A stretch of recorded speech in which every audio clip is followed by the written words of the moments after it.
KaraokeBooks. A Connecticut Yankee in King Arthur's Court. Written by Mark Twain. Audiobook.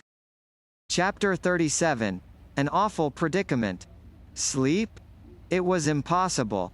It would naturally have been impossible in that noisome cavern of a jail, with its mangy crowd of drunken, quarrelsome, and song-singing rapscallions. But the thing that made sleep all the more a thing not to be dreamed of, was my racking impatience to get out of this place and find out the whole size of what might have happened yonder in the slave quarters in consequence of that intolerable miscarriage of mine. It was a long night, but the morning got around at last. I made a full and frank explanation to the court. I said I was a slave, the property of the great Earl Grip, who had arrived just after dark at the Tabard Inn in the village on the other side of the water, and had stopped there overnight, by compulsion, he being taken deadly sick with a strange and sudden disorder. I had been ordered to cross to the city in all haste and bring the best physician. I was doing my best. Naturally I was running with all my might. The night was dark. I ran against this common person here, who seized me by the throat and began to pummel me, although I told him my errand, and implored him, for the sake of the great Earl my master's mortal peril. The common person interrupted and said it was a lie, and was going to explain how I rushed upon him and attacked him without a word. Silence, sirrah, from the court. Take him hence and give him a few stripes whereby to teach him how to treat the servant of a nobleman after a different fashion another time. Go. Then the court begged my pardon, and hoped I would not fail to tell his lordship it was in no wise the court's fault that this high-handed thing had happened. I said I would make it all right, and so took my leave. Took it just in time, too. He was starting to ask me why I didn't fetch out these facts the moment I was arrested. I said I would if I had thought of it, which was true, but that I was so battered by that man that all my wit was knocked out of me, and so forth and so on, and got myself away, still mumbling. I didn't wait for breakfast. No grass grew under my feet. I was soon at the slave quarters. Empty, everybody gone. That is, everybody except one body, the slave master's. It lay there all battered to pulp, and all about were the evidences of a terrific fight. There was a rude board coffin on a cart at the door, and workmen, assisted by the police, were thinning a road through the gaping crowd in order that they might bring it in. I picked out a man humble enough in life to condescend to talk with one so shabby as I, and got his account of the matter. There were 16 slaves here. They rose against their master in the night, and thou seest how it ended. Yes. How did it begin? There was no witness but the slaves. They said the slave that was most valuable got free of his bonds and escaped in some strange way, by magic arts 'twas thought, by reason that he had no key, and the locks were neither broke nor in any wise injured. When the master discovered his loss, he was mad with despair, and threw himself upon his people with his heavy stick, who resisted and brake his back and in other and divers ways did give him hurts that brought him swiftly to his end. This is dreadful. It will go hard with the slaves, no doubt, upon the trial. Marry, the trial is over. Over.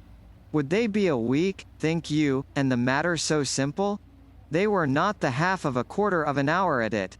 Why, I don't see how they could determine which were the guilty ones in so short a time. Which ones? Indeed, they considered not particulars like to that. They condemned them in a body. Wit ye not the law? Which men say the Romans left behind them here when they went, that if one slave killeth his master all the slaves of that man must die for it. True. I had forgotten. And when will these die? Belike within a 24 hours, albeit some say they will wait a pair of days more, if peradventure they may find the missing one meantime. The missing one. It made me feel uncomfortable. Is it likely they will find him? Before the day is spent, yes. They seek him everywhere. They stand at the gates of the town, with certain of the slaves who will discover him to them if he cometh, and none can pass out but he will be first examined. Might one see the place where the rest are confined? The outside of it, yes. The inside of it, but ye will not want to see that. I took the address of that prison for future reference and then sauntered off. At the first second-hand clothing shop I came to, up a back street, I got a rough rig suitable for a common seaman who might be going on a cold voyage, and bound up my face with a liberal bandage, saying I had a toothache. This concealed my worst bruises. It was a transformation. I no longer resembled my former self. Then I struck out for that wire, found it and followed it to its den. It was a little room over a butcher's shop, which meant that business wasn't very brisk in the telegraphic line. The young chap in charge was drowsing at his table. I locked the door and put the vast key in my bosom. This alarmed the young fellow, and he was going to make a noise, but I said, "Save your wind. If you open your mouth you are dead, sure. Tackle your instrument. Lively, now. Call Camelot. This doth amaze me. How should such as you know aught of such matters as? Call Camelot. I am a desperate man. Call Camelot, or get away from the instrument and I will do it myself." "What, you?" "Yes, certainly." "Stop gabbling. Call the palace." He made the call. "Now, then, call Clarence." "Clarence who?" "Never mind Clarence who. Say you want Clarence, you'll get an answer." He did so. We waited 5 nerve-straining minutes, 10 minutes, how long it did seem. And then came a click that was as familiar to me as a human voice, for Clarence had been my own pupil. "Now, my lad, vacate." They would have known my touch, maybe, and so your call was surest, but I'm all right now. He vacated the place and cocked his ear to listen, but it didn't win. I used a cipher. I didn't waste any time in sociabilities with Clarence, but squared away for business, straight off, thus. "The king is here and in danger. We were captured and brought here as slaves. We should not be able to prove our identity, and the fact is, I am not in a position to try. Send a telegram for the palace here which will carry conviction with it." His answer came straight back. "They don't know anything about the telegraph. They haven't had any experience yet, the line to London is so new. Better not venture that. They might hang you. Think up something else. Might hang us."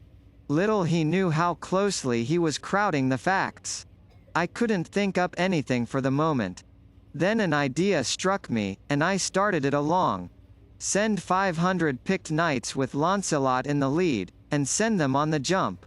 Let them enter by the southwest gate, and look out for the man with a white cloth around his right arm.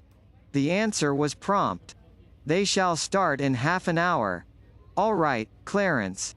Now tell this lad here that I'm a friend of yours and a deadhead, and that he must be discreet and say nothing about this visit of mine."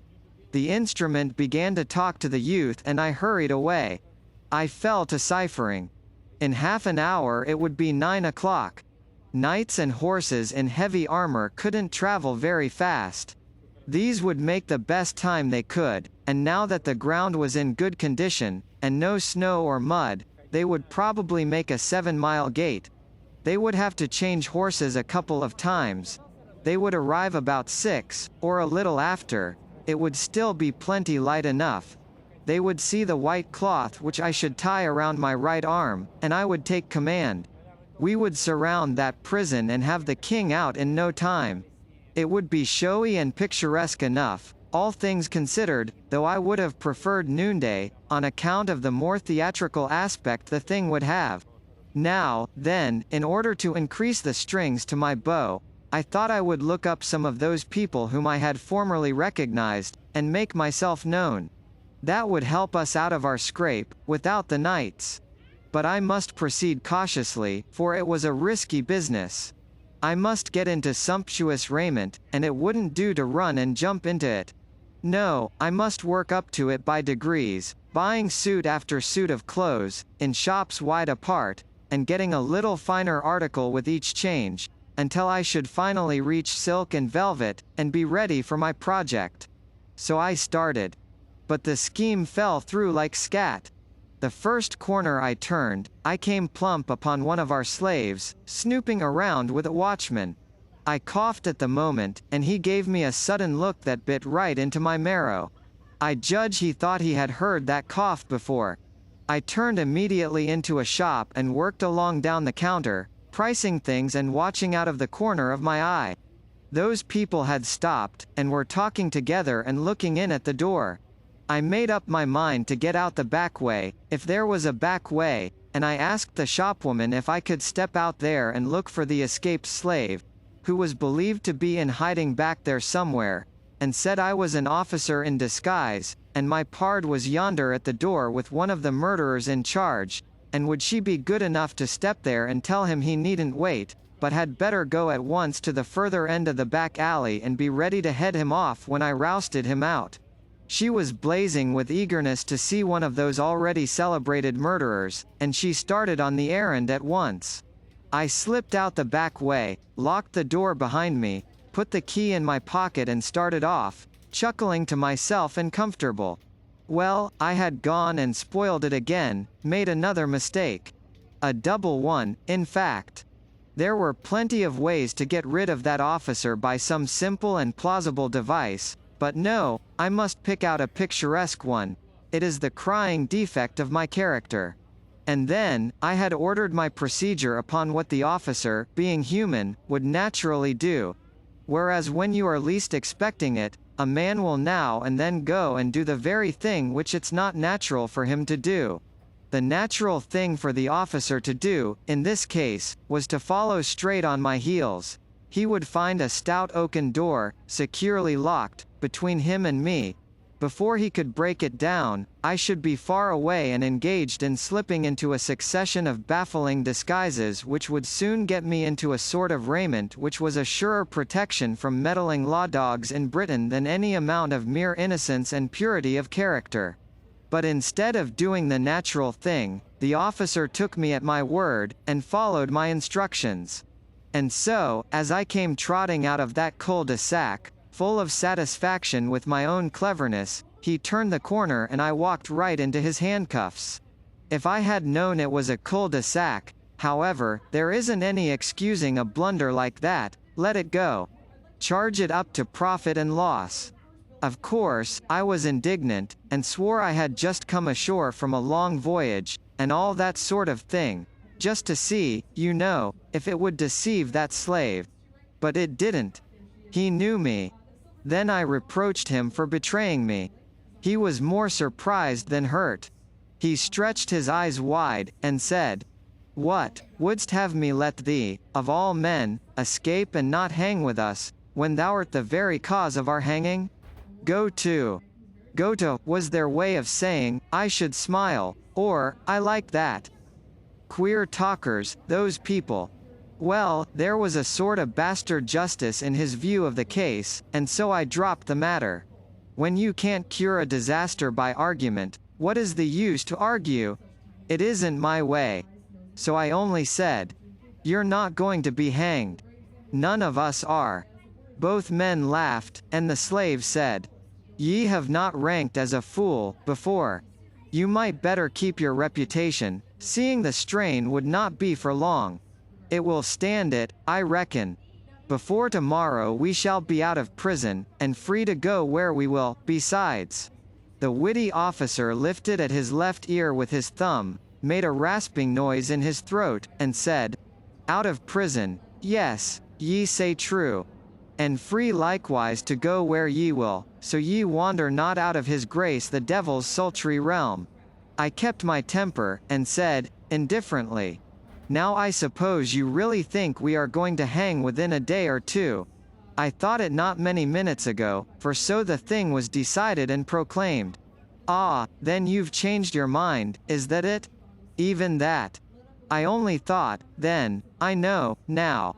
I felt sarcastical, so I said, "Oh, sapient servant of the law, condescend to tell us, then, what you know. That ye will all be hanged today, at mid-afternoon. Oh ho! That shot hit home. Lean upon me. The fact is I did need to lean upon somebody. My nights couldn't arrive in time. They would be as much as 3 hours too late. Nothing in the world could save the King of England, nor me, which was more important. More important, not merely to me, but to the nation, the only nation on earth standing ready to blossom into civilization. I was sick. I said no more, there wasn't anything to say. I knew what the man meant, that if the missing slave was found, the postponement would be revoked, the execution take place today. Well, the missing slave was found. KaraokeBooks.